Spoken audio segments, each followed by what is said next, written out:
Hello, and welcome back to another episode of Voice of Adoptees, which brings together diverse and unique voices from around the world to share their stories. If you like today's episode, remember to give us a like, subscribe, and leave a review. Here's your host, David Shunk.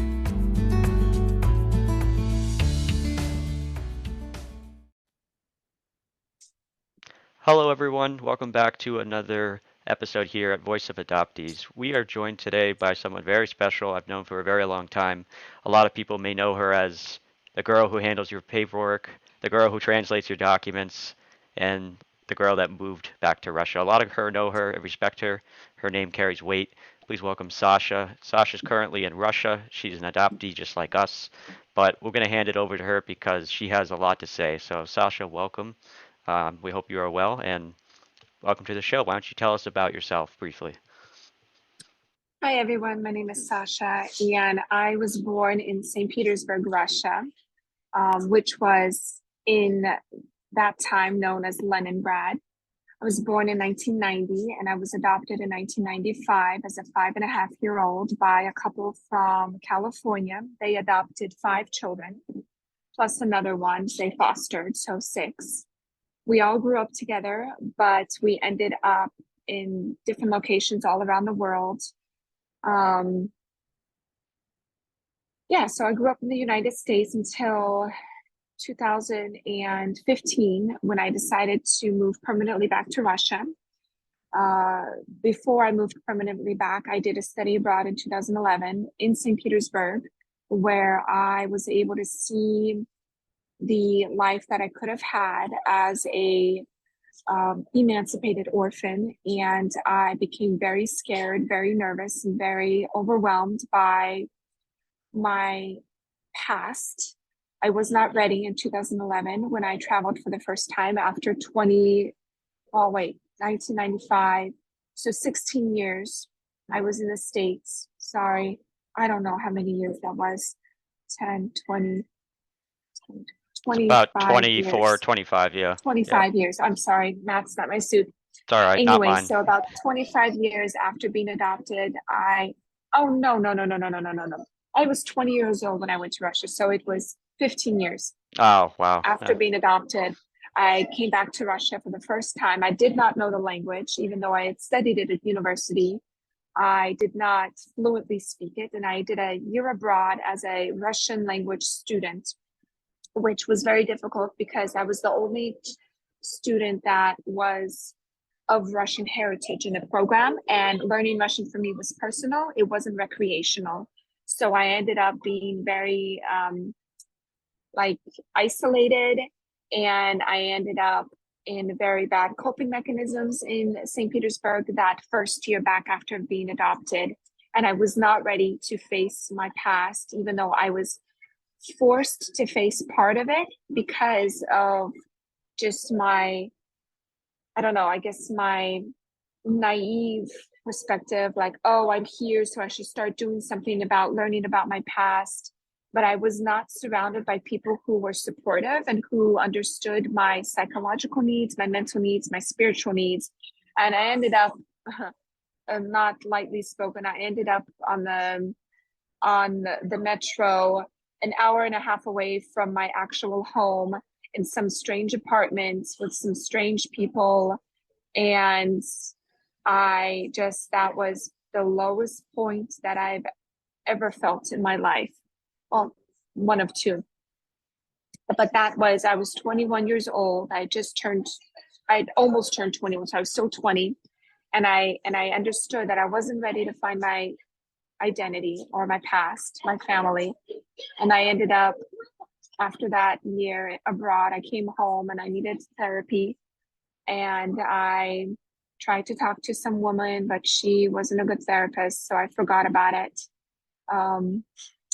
And I ended up getting a American Fulbright grant, which is a very prestigious grant for university college graduates who want to do extra research or who want to do it's kind of like a year abroad teaching English, or a year abroad on the opposite end teaching a foreign language in the States if you're from another country. So I ended up teaching a year of English in Russia, about half a year after my first trip back to Russia after being adopted. So this was my second trip to Russia in 2012. And I remember the week before, I still hadn't decided that I would go, even though I had been given the grants. And I was sitting there in church and I was thinking, my goodness, I either need God to go with me and show up for me, or I need some real big courage to go without God. And I ended up experiencing God in that week before I went to Fulbright in a way that just really reassured me. The city I did not know I was going to, the translation was God is there. That's the translation of the name of the city I was sent to by assignment. I didn't choose the city. So I was able to go for a year to the city. And I really kind of delved into my spiritual identity there.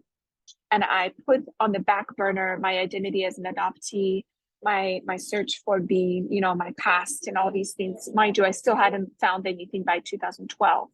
I was 22, and I really started making friendships. I really started digging into the Russian identity without the adopted identity, just the pure Russian identity, language, friendships, culture. And I guess another part of it would be the spiritual identity, right? That connected to all of it.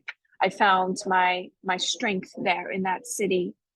And at the end of that time, I ended up finding a camp where I was teaching English to kids for a couple months. It was a random, by chance find. And at the end of that camp, I met my now husband. So we've been together for 10 years now. And that's kind of where I want to start my story, is when I met this amazing man who had never met an American before. He had never brought a girl home to his parents, let alone an American girl.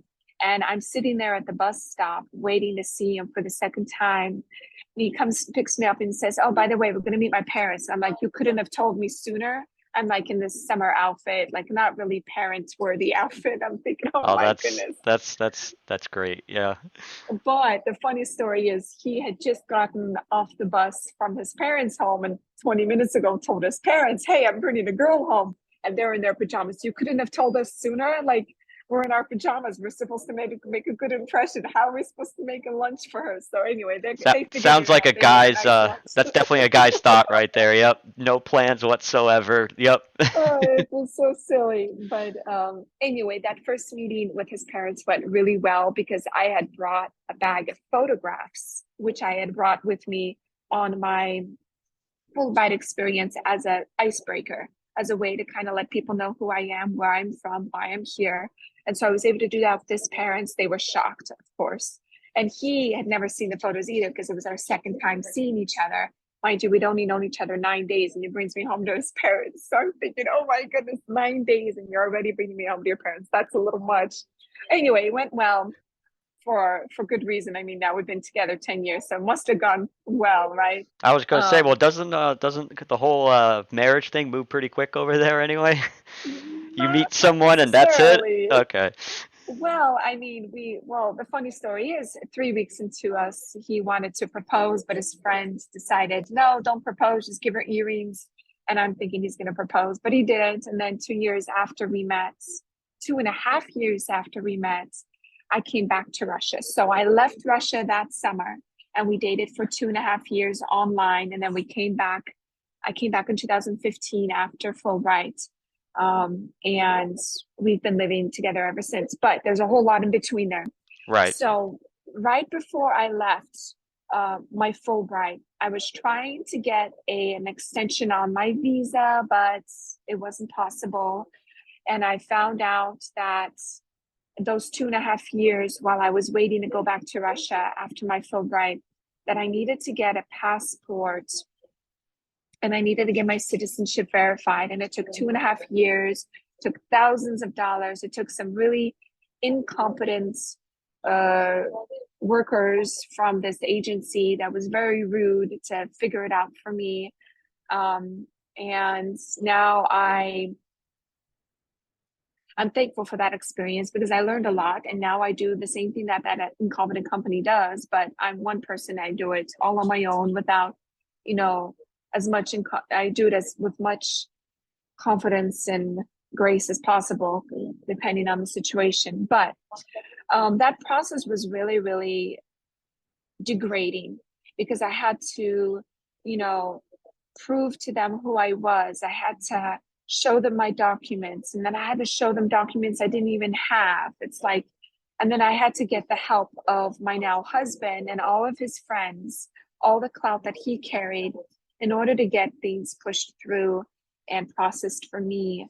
That includes when I came back to Russia in 2015, that includes an internal passport, tax documents, medical documents, insurance documents, education documents. I got another degree here in Russia as a translator after finishing my US degree.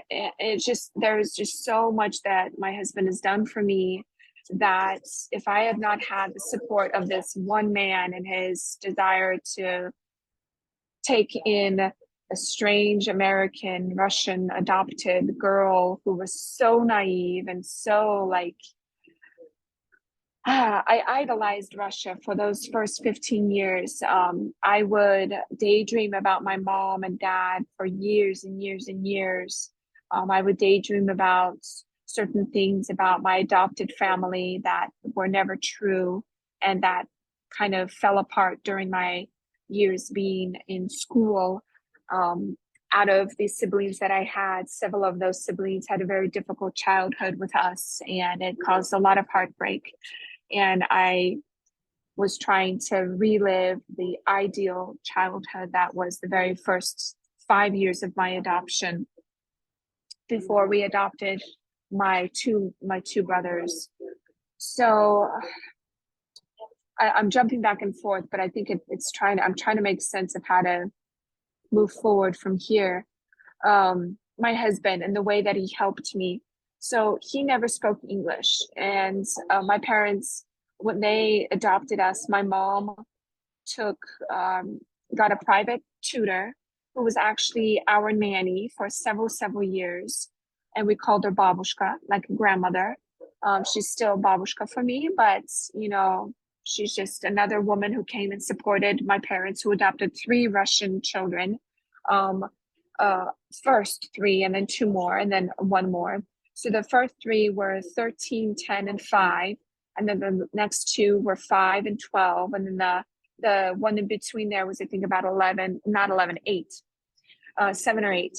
So all the kids were much older, and it was a very difficult adjustment period the second time around when they adopted the second 2 boys. But my mom decided to learn Russian. As an American woman, she was in her early 50s when she adopted us, and my dad was in his early 30s. So there was a 20-year age difference between them. My mom became very fluent in Russian. She would read and write it, and she would help us keep it for a few years. And then, we didn't really want to keep it any longer once we got into school and we got friends, and we just didn't really want to be different than anybody else. So when I was 17, I told my mom, hey, I want to start learning Russian. We made flashcards and we started using the Pimsleur Russian books, audio books, very old fashioned, not CDs, not like almost like the hard floppy disks almost. Like, the cassette tapes. Yeah. We still have them actually, or I think we might have given them to someone, but it was very, recently I got a hold of all her journals, and I haven't read through them, but she had about 6-7 journals completely filled up from probably a couple years of writing every day in a Russian journal, what we did. And it inspires me to think that my mom, when she was in her 50s, started learning Russian so that she could talk to us and understand us. And, I started learning Russian, relearning it when I was 17. I went into college at 18 and started a degree in Russian language with a couple other things on the side. But that degree was really, really important to me. And they actually didn't have a full-blown degree, so I made it self-designed. I got all the approval of all the deans, of all the supervisors, all the people, and it took about 6 months to get all the paperwork sorted out so that it could become an official degree in their degree catalog book. It was pretty awesome, self-designed. But That's pretty cool. Yeah, that's impressive. yeah, yeah, my advisor was very supportive, although she was not supportive of me going to Russia. She's a very my advisor was a older woman from St. Petersburg, Leningrad, a very, very typical Soviet woman. And she really hammered into me that you have to have impeccable language, impeccable words. And I learned a lot from her, even though those first 4 years were not helpful in speaking skills. They were helpful in like this, like, I'm going to prove you wrong. You don't Yeah, want me to go kind of like back. I that think I'm mental too. preparation a little bit. Yeah. Yeah, she really didn't want me to go back. And when I did go back and I got a Fulbright and I showed her, ha ha ha, I got a Fulbright, which is very rare. Um, Three of her kids actually got Fulbrights, as I think I'm aware, three for sure. Me and two other kids, two other students. Sorry, kids. I always say kids, but I mean students. Anyway, she was like a little bit different on that end. She's like, oh wow, a Fulbright, and and we still talk every once in a while, and it would be great to see her here in St. Petersburg one of these days, but I'm not sure she'll ever come here again. She's getting older and she's in her 80s already, and or she just turned 80, I forget. Anyway, it's really nice to have those people along the way, like my husband, my advisor, who really supported me in returning to Russia. But my parents did not. The only thing my parents supported was the academic program, the study abroad program, because it was a very structured thing and it wasn't focused on my biological roots. It was just focused on Russian language. Even though the Russian degree was not their idea, it was it was a very difficult conversation to have with my parents about I want to become a Russian language major.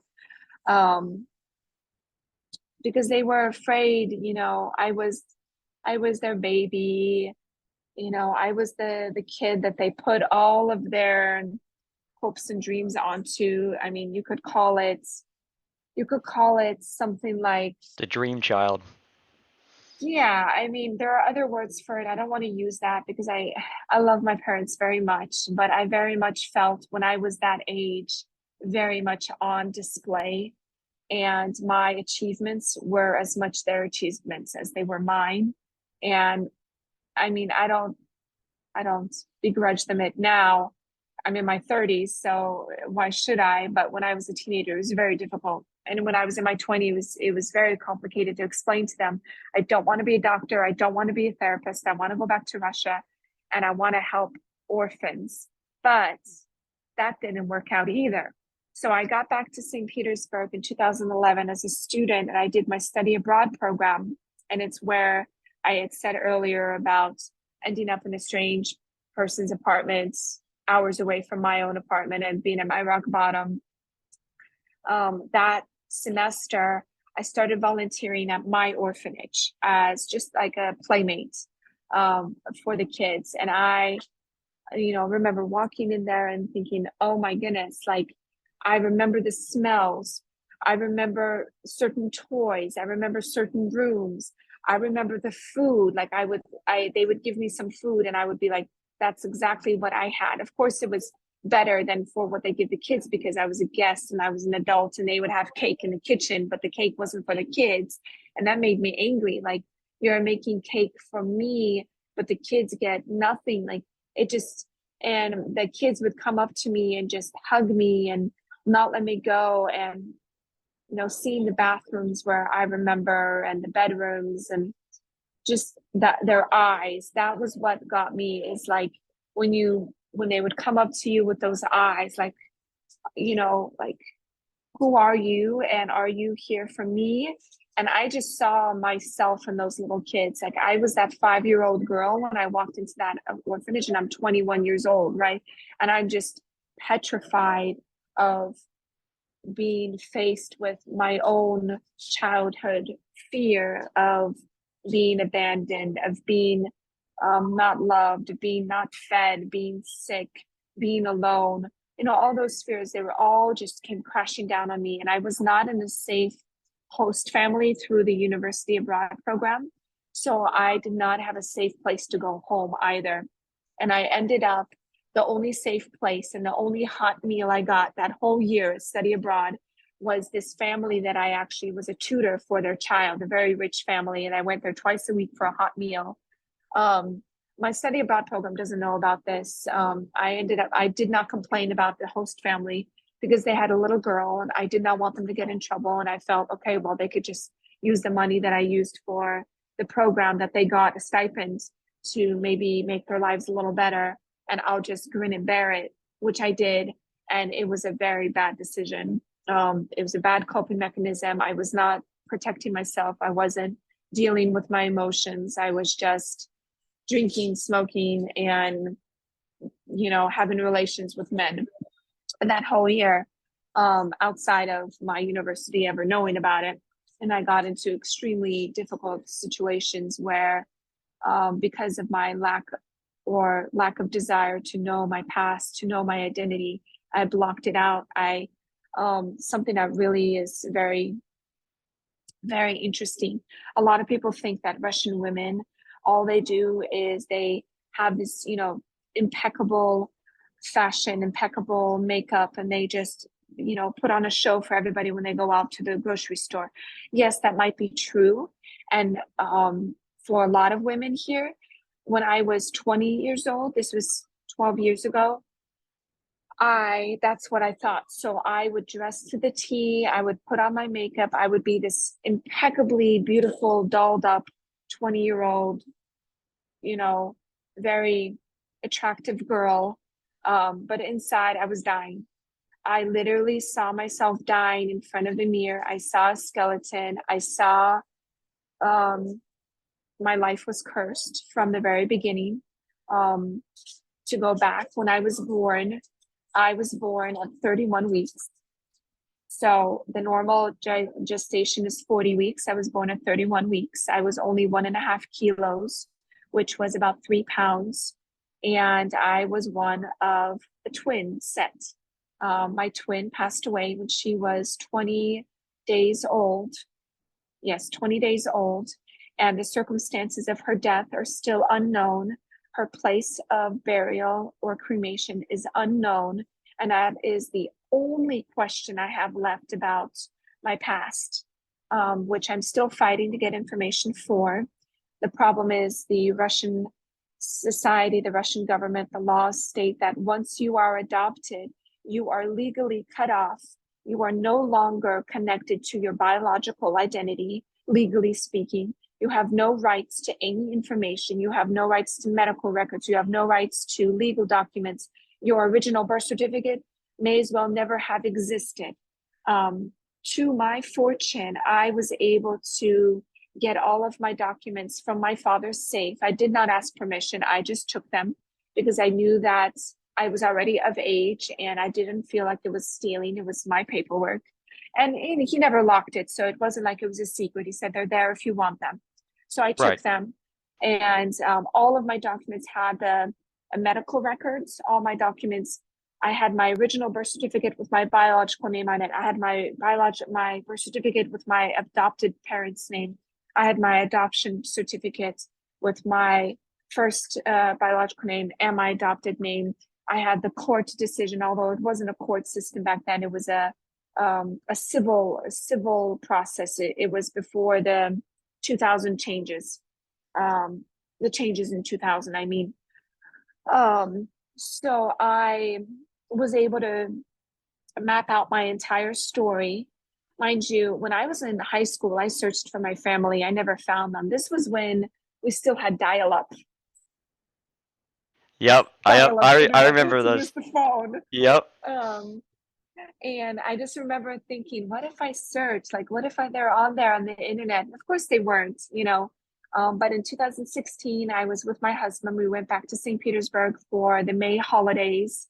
And we also went back to St. Petersburg because someone from the orphanage contacted me that I was connected to because of my study abroad program, saying that some guy wanted to connect to me because I had an inheritance from my biological parents. And that ended up being a 4-year process of trying to fight for my inheritance. And in that process, in 2016, I literally found everybody I was looking for in the span of 1 week with the help of another girl online. I found one of my sisters, and she found another brother, and then she found another sister. So I ended up having more sisters and brothers than I knew about.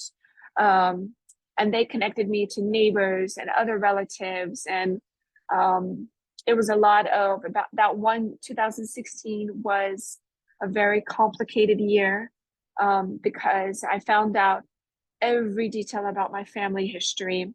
And I also got married. And in that process, I told my husband, I said, I do not want to start a family until I close my past, until I put it away, and I'm at peace with it. And the problem was that everybody that I was talking to that was connected to my past was either shaming everybody else and saying everybody was a piece of crap, or they were putting me on such a pedestal like my parents did, that I just didn't feel comfortable being the one that like swooped in and saved everybody. It just made me uncomfortable.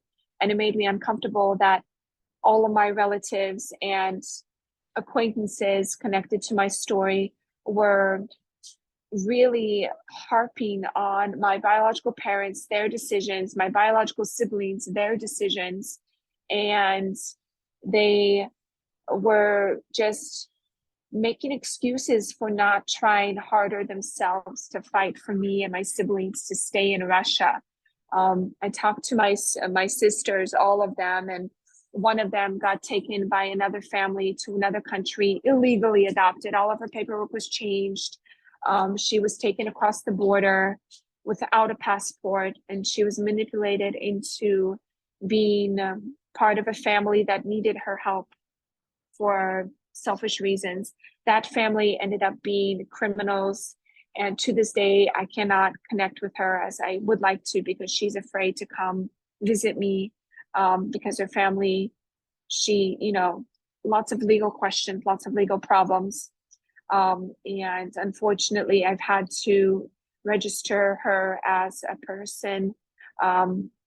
We call it пропавший без вести. So it's like a person who's disappeared without any trace. I've had to contact the government. It's almost like a missing persons report, pretty much. Or right.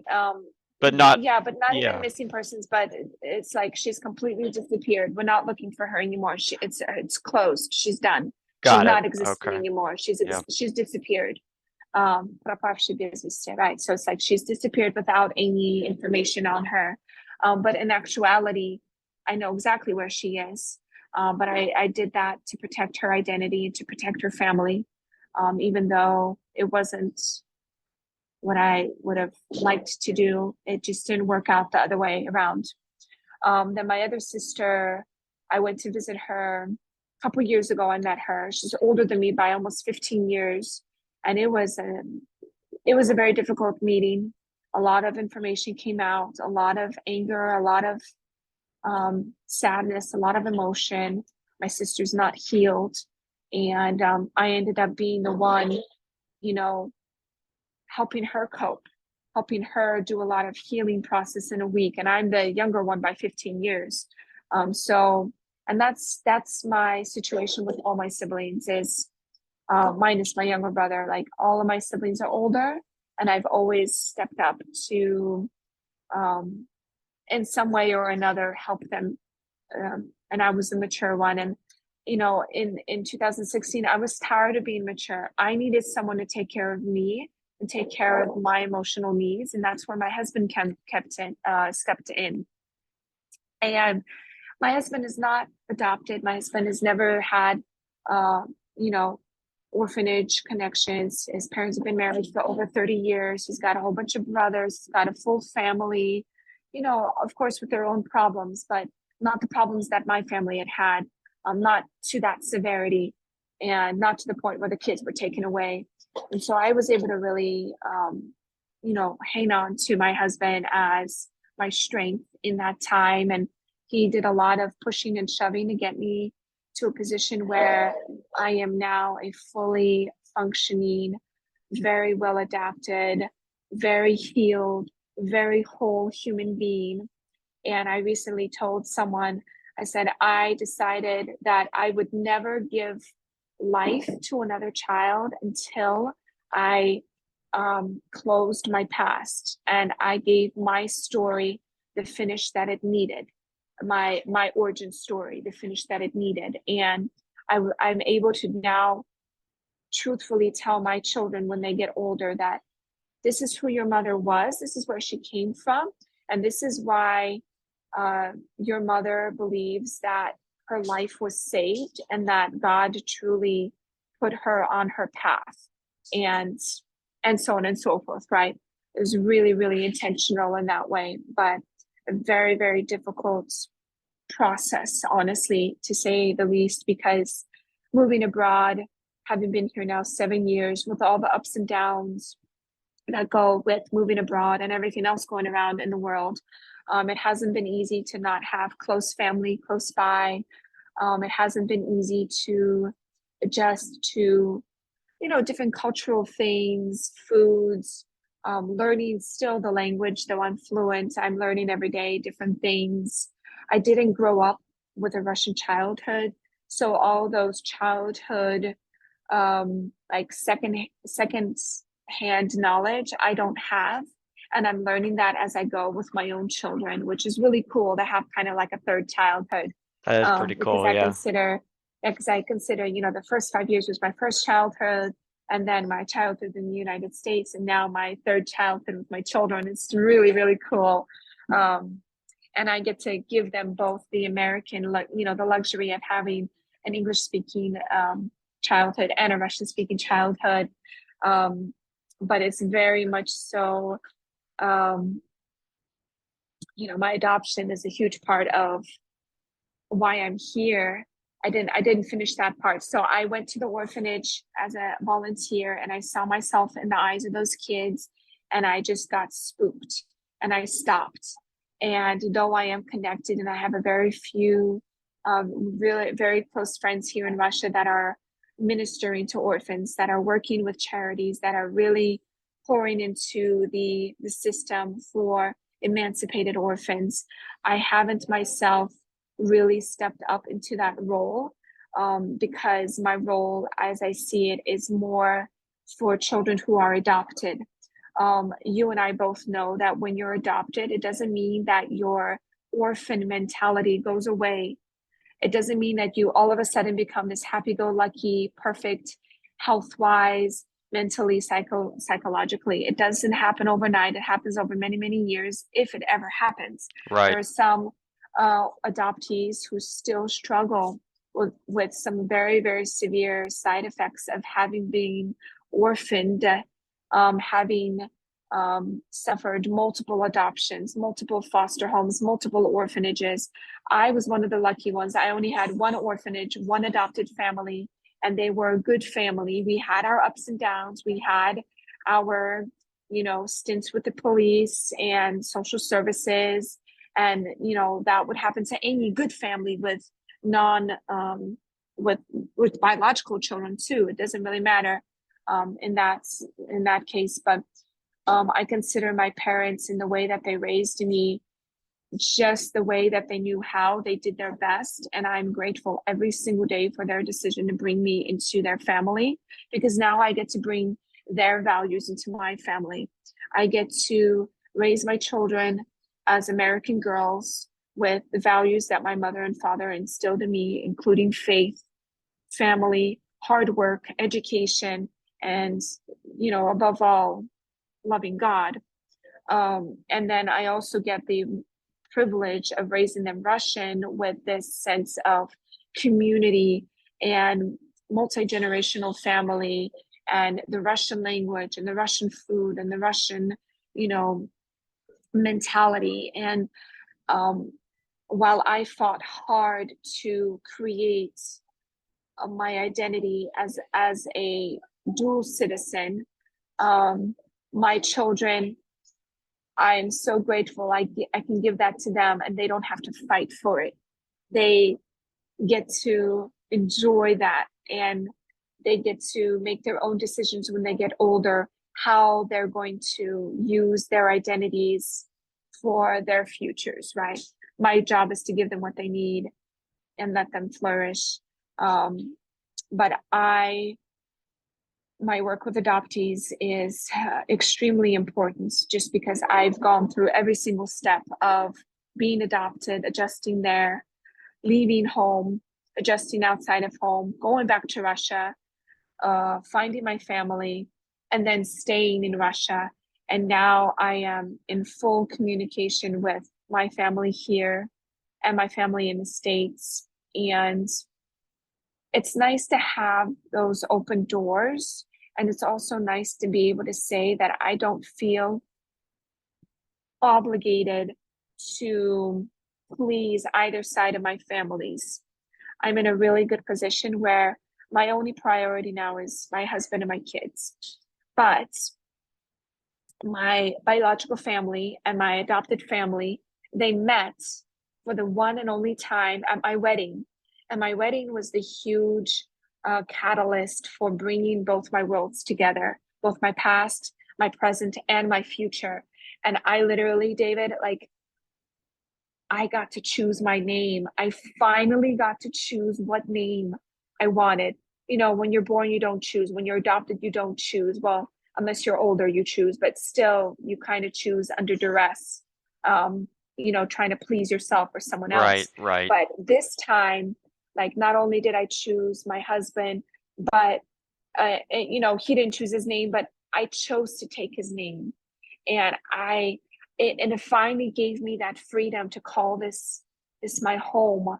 And I remember right after we got married, like about a year after we got married, I finally was walking down the street down my near my apartment, and I was talking to God, and I said, I'm home, and I feel home, and I don't feel lost, and I don't feel broken anymore. Mind you, that was very much tested having given birth, because my birth story is so traumatic. I can remind you that I was a twin, and my twin passed away, and my birth circumstances were very, very difficult. And then having given birth to two children and going through the process of giving them human identities, as strange as it sounds, I understand how hard God must have been fighting for me so that I could become a recognized, living, breathing human baby.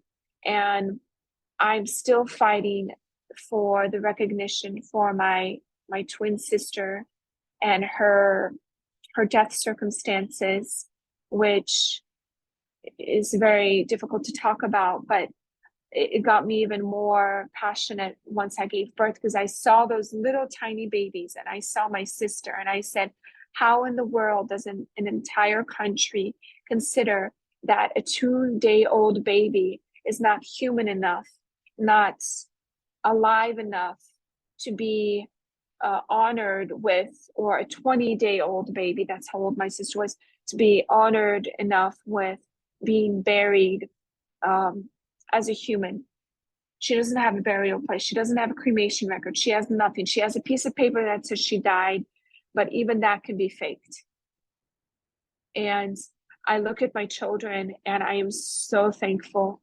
And I look in the mirror, and I don't see that skeleton. I don't see my curse anymore, which I broke my curse in 2016. I literally walked around St. Petersburg with my husband as a guest, and I had to go to all those places that I was afraid of, that were connected to my past or connected to my trauma as a study abroad student. And I had to do some symbolic things to get rid of that, what was holding me back, what was literally, I was in a vice grip, Like I was deathly afraid of everything, and I was not breathing, literally. I was so dead inside. And now today, I mean, you can see me face to face. I hope that people can hear this in my voice, that I literally am thriving. I'm in my favorite cafe. I've been going here every week for the past 7 years, and my children come here.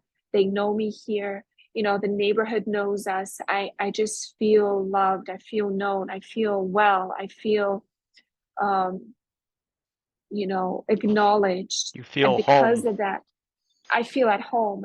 And because of that, my work with adoptees is so much more important, because that's what I want to nurture. That's what I want to um, carry on. There are many, many children that are still searching, that are still seeking for their identities. And I know the process. I know the documents. I know the fears. I know the failures. I know the successes. I know all the little things that helped me and all the things that really hurt me. But I do know that above all, if I did not have my faith, I would not be sitting here today. I would not have survived my first experience with having a child that passed away in 2017. And I'll tell you this story. We had just gotten married, and we had gotten pregnant, and I was terrified of pregnancy still, not to this day, but up to that point, I was still very afraid of it. And for many reasons, both because of my birth experience and the trauma that I experienced when I was a child in the States. One of my friend's moms passed away in childbirth, and I was sitting there, I was losing my baby, and I was just thinking, well, maybe I'm not good enough. Maybe I'm not worthy enough. Maybe I'm not strong enough. Maybe I'm not even alive. And so God's not giving me this baby. And like, why the hell am I in this forsaken country that's trying to just tear me apart? Someone spoke to me in 2011, and they said, either a city accepts you or it doesn't. Either a country accepts you or it doesn't. And that's why everybody keeps asking, well, why did you come back to Russia? And I'm thinking, well, yeah, it doesn't make sense in my head either. Like when I was first born, they tried to kill me. This country tried to kill me. And then when I, came back in 2011, I almost passed away. And then 2017, I almost passed away. If I hadn't gone to the hospital in time, I would have died in my apartment. And, and then when you fast forward past through all of those experiences with death, right? You realize that you have a choice. You can either choose to live and flourish, and you can thank God for that life and pursue the life that God is forging for you in your future, or you can continue to live in that trap, in that lie that your life is not worth anything and that you're not worth anything, and you can choose to, until you physically die, live in that circumstance. And in that moment, I said to myself, I know that I'm worthy, and I am ready, and I'm alive, and no amount of fear, no amount of death, no amount of bad circumstances is going to tell me otherwise. I was created for life. I was created for a reason. And I guess I'll end with this. When I was about 4 years old, it was told to me that my father prophesied about me, that I would be the person in my family that would rewrite all of the family. Like she would be the one that would prove to everyone that our family was not just a family that was cursed, but it was a family that was under God's protection, I guess, so to speak, right? And I didn't know that until a few years ago. Mind you, doing all my steps in life now, today, I understand that my adoption was not a coincidence. And every week I talk to my father. I talked to him a few minutes ago, actually. And it's just nice to know that even though I'm on the other side of the world, my relationship with my family, with my father and mother, has always been strong. As an adult, as a teenager, we all struggle with our identities, and I had to go through that process of them accepting my decision to go back to Russia, and then accepting my husband. Being at my wedding was the most beautiful, beautiful memory that I ever created with my family, and all together. And I thank God every day for being able to now walk out on the street with my children, speak English to them freely, openly, and invite others into our conversation and speak openly about who I am, why God brought me back to Russia, and why I am the person I am, and what I foresee in my future. And I see people reuniting with their families, people healing, um, our countries coming back together as relationally as possible, and that just starts with one person at a time. That's where I'm at. Wow. That was the most detailed story I think I've ever heard in my life. You touched on pretty much everything I wanted to ask, and I do have a couple follow-up questions. Not many, because you did answer pretty much everything possible I could have thought of. I meant. So I guess one takeaway that I know some people will be very curious about. What's your message for those who say they want to be like you and they want to go back to Russia? There are a fair amount of people out there who think that they, kind of like how you said, you were finally back, you made this transition. Yes, it took a lot of hard work, it took a lot of years, but now you're comfortable to call it home. What do you say for these people, who might live in the US or New Zealand or Canada that say, I really am struggling with my identity. I think if I go back to Russia, I can be like Sasha. I can call it home one day. What would you say? Maybe some advice or anything. Yeah, the advice I would say is, don't make the mistake of trying to create your identity by going back to Russia. Have your identity solidified where you're at, and be confident in who you are now, so that when you go to Russia, you don't completely collapse under the pressure of trying to create something that might not be creatable. Does that make sense? I tried that and it didn't work. And I, and on top of that, in a more practical fashion, learn the language, have have support systems in this country as well as in your adoptive country. People who are going to support you while you are abroad. If you do choose to move abroad, if you choose to move here permanently, you know, make all those decisions with, a grain of salt, because moving to Russia right now is not a very economically strong choice. Um, but for personal reasons, I'm going to stay. Um, yeah, so don't try to force an identity on yourself that you don't already have, and always be ready with the practical questions of moving to any new country. Right. That's very well said. I couldn't agree more. Another follow-up question I have is, you talk about, obviously Russia is going to be where you're at. You briefly mentioned that you're going to think about the future of what's going to happen to Russia. And now you have this, your American side that you're not going to forget about, right? And now you're raising children of your own.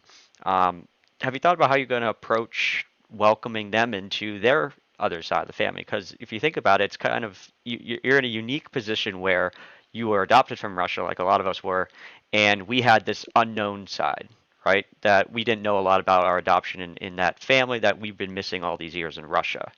Do you think your own children are going to feel in some way similar, emotionally speaking, that they have this kind of unknown family on the American side that they want to connect and get to understand, like, what's the American culture like? What's her adoptive parents like? I want to know that side of the family.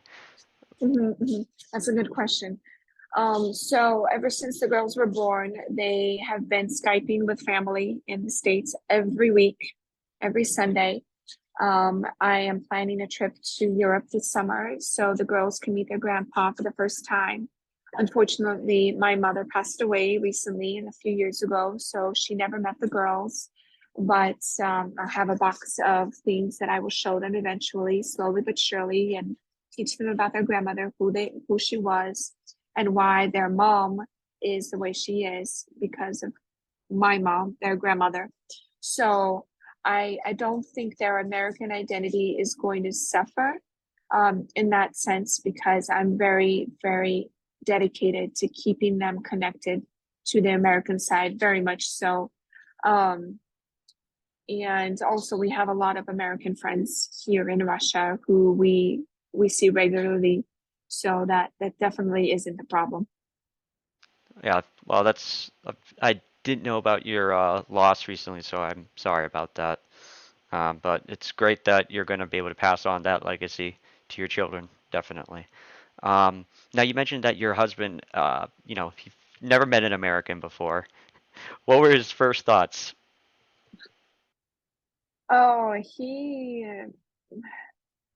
wasn't starstruck. He was just making jokes about, little stereotypes about Americans. Like, is it true that this and this and this, like a 20-year-old guy would do. But he was very relaxed, very at ease, and slowly but surely has learned a lot in the last 10 years. Um, Now, some of his very close friends are Americans or foreigners, and they don't speak fluent Russian, but they communicate as well as they can. And you know, I've seen my husband really grow and mature into a more well-rounded, open-minded um, person. Though he grew up with a very, very Soviet mentality, very, very small town upbringing, which has been very open since moving to cosmopolitan St. Petersburg, and also through my connections with other foreigners and us being together, that he's learned a lot in the last 10 years. Yeah, I'll I say bet. that. Yeah. Mhm. How's But his not a ink? lot of English. I was just about ready to say, yep, okay. Yep, I figured. So Maybe he one took day. 1 year of English, and that's about all he did. He's not very academic, so and I told him, look, I speak Russian. You don't need to learn English, but here's the trick: the girls are learning English. My girls are, so they already know English better than their daddy does. So pretty soon they're Uh-oh. going to be teaching their daddy English, That's right. and he's just he's picking it up here and there with all the videos and music and books and things like that. So, and it's a very I guess you would say a passive approach, which is what we need. He doesn't need academic books. He just needs, fun and games. And Yeah. eventually one day he'll surprise me with the full on, monologue of something in English. And I'll be like, wow, after 30 years, you can speak it. Good job. Yeah. I think they have a term But for that. it's I not think a it's, priority. yeah. I think the term of that for that would be household English. Hey, that's a Yeah. sink. Wow. Good Um, job. yeah.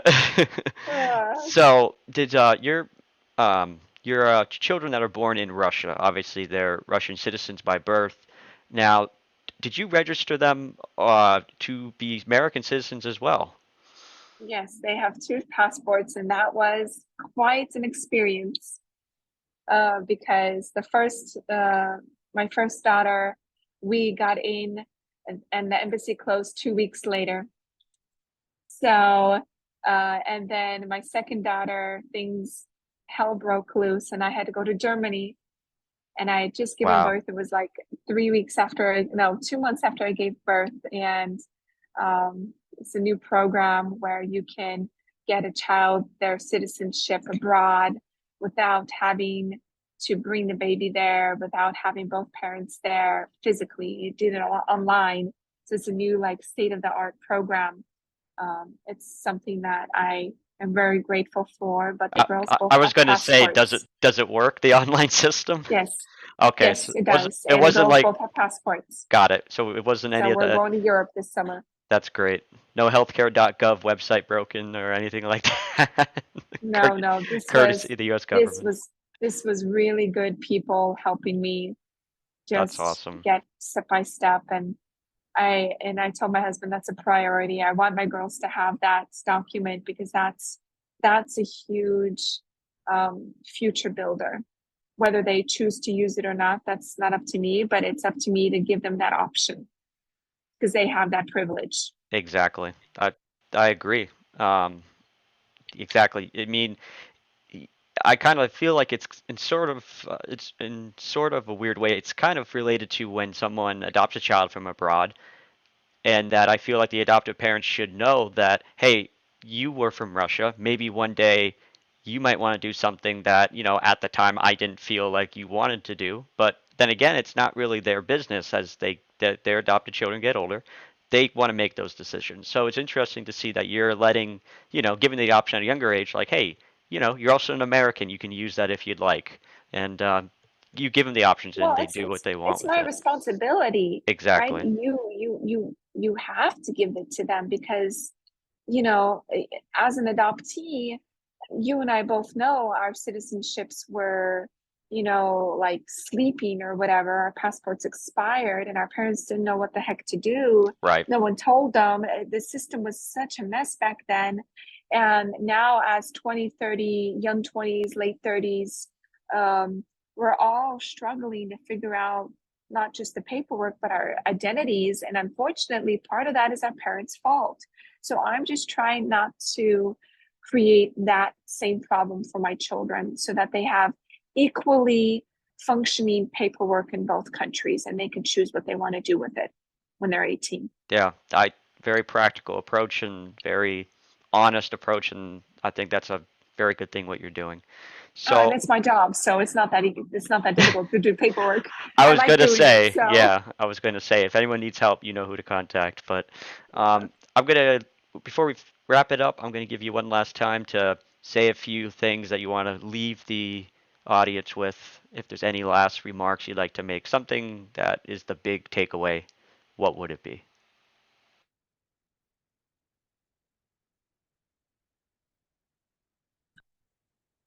I guess the big takeaway is there's never a coincidence in life. And if you have a desire to go back to Russia and search for those roots, create for yourself a future that nobody else believes in but you, do it and do it confidently. And along the way, ask for help. And along the way, continue to believe in yourself, and it'll happen. Whether you're adopted from Russia or China or Korea or Japan or Germany, it doesn't matter. You have every right to create from your own story the future that you want. And the approval of other people is not the end all be all. The approval that you need is from yourself and from your, from God if you're a believer, or from yourself, either that or that, right? And that is what I say. Always do what you believe in, always do what you want. If you have a gut feeling connected to adoption and your journey to finding yourself or creating a new self, do what is for you and not what everybody tells you you should become because of your adoption. um, your adoption isn't the only part of your life that matters, and it is only one small aspect of it. And because of your adoption, you have the ability to choose what's next. Live from St. Petersburg, Russia. Sasha, it's a pleasure to have you. That was an amazing story, and it is so just fun watching you throughout the last 10 years of just me knowing you, watching you grow into this successful person that is conquering life and doing what you think is best. Thank you so much again for joining us. Um, this featured podcast will be available on our website, www.voiceofadoptees.com. Thank you again, everyone, for tuning in. We'll see you next time. Good night. Thanks for listening to Voice of Adoptees. Please take a moment to like, subscribe, and leave a review. See you next time.